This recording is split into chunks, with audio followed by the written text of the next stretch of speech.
और A for Assam.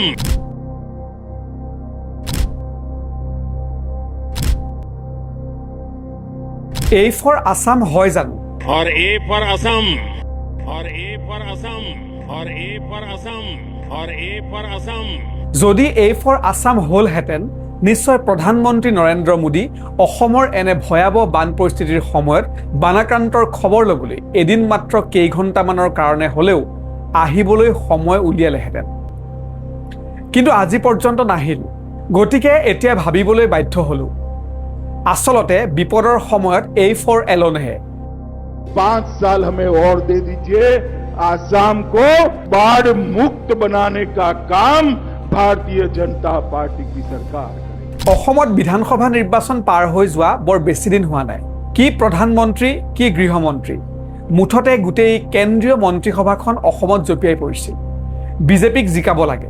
প্ৰত্যাশিতভাৱে নিৰ্বাচনত BJP জিকিলো আৰু তাৰ পাছতেই যেন দায়িত্ব সকলো শেষ। এতিয়া কেৱল মুখ্যমন্ত্ৰীলৈ ফোন কৰিয়েই প্ৰধানমন্ত্ৰীয়ে সামৰিছে নিজৰ দায়িত্ব।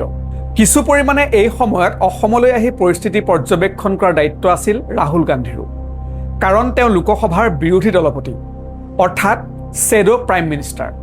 এদিন অসমলৈ আহি পৰিস্থিতি বুজ লৈ লোকসভাত চৰকাৰক দৃষ্টিগোচৰ কৰিব নোৱাৰাৰ কাৰণ কি? কিন্তু তেওঁতো আজি অসমলৈ নাহিল। গতিকে কি শাসক কি বিৰোধী অসমৰ ক্ষেত্ৰত যেন সকলোৰে দৃষ্টি একেই। কেৱল ভাল দিনতহে অসমলৈ আহে। এইবাৰ এইখন ছবি চাওক। শিৱসাগৰ যোৰহাটলৈ বান সাহাৰ্যলৈ আহিছে সমগ্ৰ ৰাজ্যৰ পৰা সহস্ৰাধিক লোক। চৰকাৰলৈ এইবাৰ বাট চোৱা নাই। মানৱতাৰ নিদৰ্শন দাঙি ধৰি মানুহে মানুহৰ কাষত থিয় হৈছে। পাৰে মানে সকলোৱে সহায় কৰিছে। ৰাস্তাত তীব্ৰ যান জঁটৰ সৃষ্টি হৈছে। কিন্তু এনেকুৱা যান জঁট দেখিলে মনটো ভালহে লাগে। এইবাৰ এই লোকজনক চিনি পাইছেনে? আমি সকলোৱে যে গৌৰৱ কৰোঁ অৰ্ণৱ গোস্বামীয়েও সমগ্ৰ দেশৰে আগশাৰীৰ সাংবাদিক তথা ৰিপাব্লিক টিভিৰ মুৰব্বী। কিছুদিন পূৰ্বে এইজন অৰ্ণৱ গোস্বামীলৈ আটাচুৱে আগবঢ়াইছিল বজ্ৰকণ্ঠ সন্মান। আৰু এতিয়া এই বজ্ৰকণ্ঠজনৰ অসমৰ বান পৰিস্থিতিক লৈ কেন্দ্ৰীয় চৰকাৰক দৃষ্টি আকৰ্ষণ কৰিবলৈ বা প্ৰশ্ন কৰিবলৈ সাহস নাই। তেওঁ দিনে ৰাতি ব্যস্ত CJPৰ প্ৰতিবাদৰ আঁৰত কেনেকৈ দেশ বিৰোধী জড়িত হৈ আছে নেকি সেয়া বিচৰাত।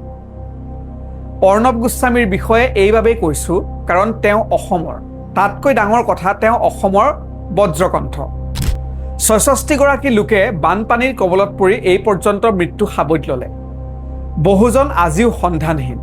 এতিয়া বানপানী শুকাইছে যদিও সেই অঞ্চলসমূহৰ মানুহৰ কিন্তু দুখ দুৰ্গতি হ্ৰাস পোৱা নাই।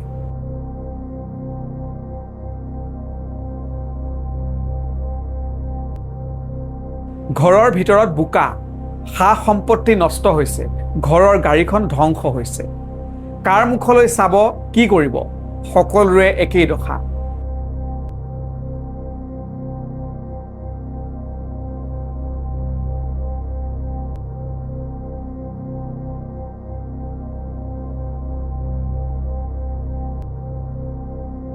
কিছুমানটো দৃশ্য দেখিলে চকু সেমেকি উঠে। চাওকচোন ঠায়ে ঠায়ে পানী শুকোৱাৰ পাছত শিক্ষাৰ্থীসকলে ৰাস্তাৰ কাষত নিজৰ কিতাপ পত্ৰ এনেদৰে শুকুৱাবলগীয়া হৈছে।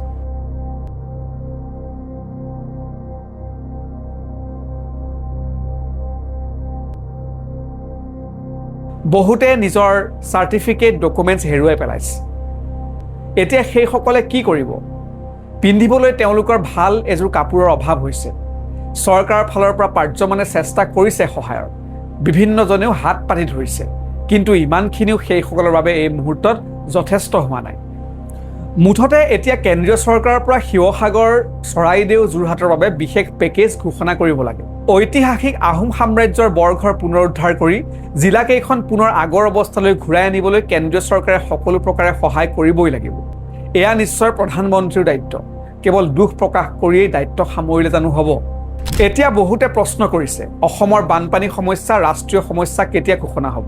প্ৰতি বছৰে অসমৰ ক'ৰবাত নহয় ক'ৰবাত এনেদৰে বানপানী আহে।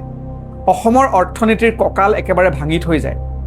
নিৰ্বাচনৰ সময়ত ঘৰিয়ালৰ চকুপানী টুকি বানপানীক ৰাষ্ট্ৰীয় সমস্যা ঘোষণা কৰাৰ কথা কৈ থৈ যায় নেতাই। কিন্তু পৰৱৰ্তী সময়ত ই হৈ পৰে ফুটুকাৰ ফেন।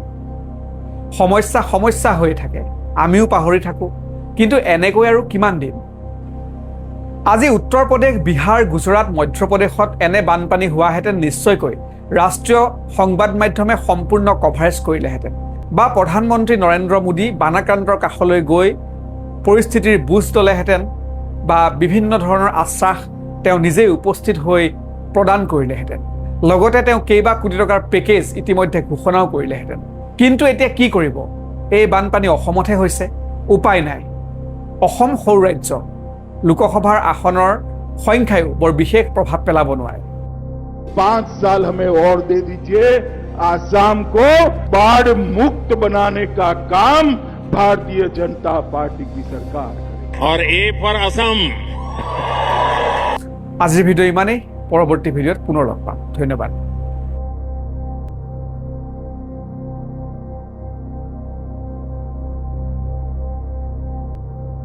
এইখিনি বস্তুৰেতো একো নহ'বগৈ পৰিয়ালবিলাকতো চব ধ্বংস হৈ গ'ল হয়নে নহয় সেইকাৰণে মই চেষ্টা কৰিছোঁ যাতে মই চৰকাৰক কৈ আছোঁ যে মোৰ সমষ্টিৰ মানুহবিলাকৰ ইমান ডাঙৰ বিপদ হ'ল যে এটা পৰিয়ালক অন্ততঃ 10 লাখ টকা ক্ষতিপূৰণ দিব লাগে নহ'লে মানুহবিলাক 50 বছৰ পিছুৱাই যাব হয়নে নহয় পঢ়া শুনা ল'ৰা ছোৱালী গ'ল ঘৰ গ'ল কাৰোবাৰ গাড়ী আছিলে গাড়ী গ'ল হয়নে নহয় কাৰোবাৰ কাগজবিলাকো গুচি গ'ল হয়নে নহয় কোনোবাৰ বেমাৰ হৈ এতিয়া মেডিকেলত আছেগৈ হয়নে নহয় পৰিস্থিতি খুব বেয়া সেইকাৰণে মই কৈ আছোঁ যে চৰকাৰে এই গোটেই সমস্যাটো ৰাষ্ট্ৰীয় সমস্যা ৰাষ্ট্ৰীয় দুৰ্যোগ নেশ্যনেল কেলামিটি ডিক্লেয়াৰ কৰিলেহে ভাৰত চৰকাৰৰ পৰা পইচা আহিব হয়নে নহয় অসম চৰকাৰে ইমান পইচা দিব নোৱাৰে আৰু যিবিলাক মানুহৰ লোন আছে এইকেইদিনততো লোন ঘূৰাব লাগিব মই চেষ্টা কৰিছোঁ যে লোনটো যাতে এইকেইদিনত নুঘূৰালেও হৈ যায় 6 মাহ হ'লে আজিৰ ভিডিঅ' ইমানেই পৰৱৰ্তী ভিডিঅ'ত পুনৰ লগ পাম ধন্যবাদ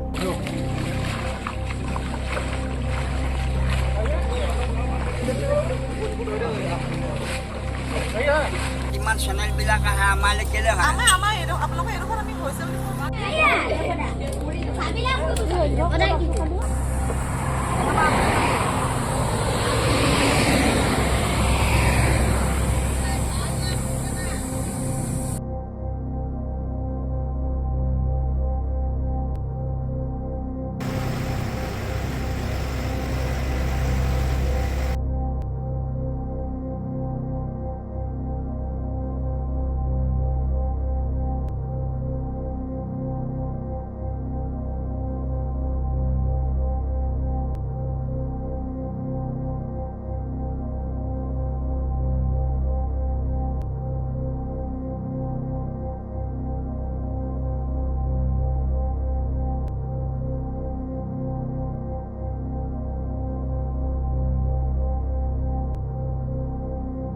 और ए फॉर असम।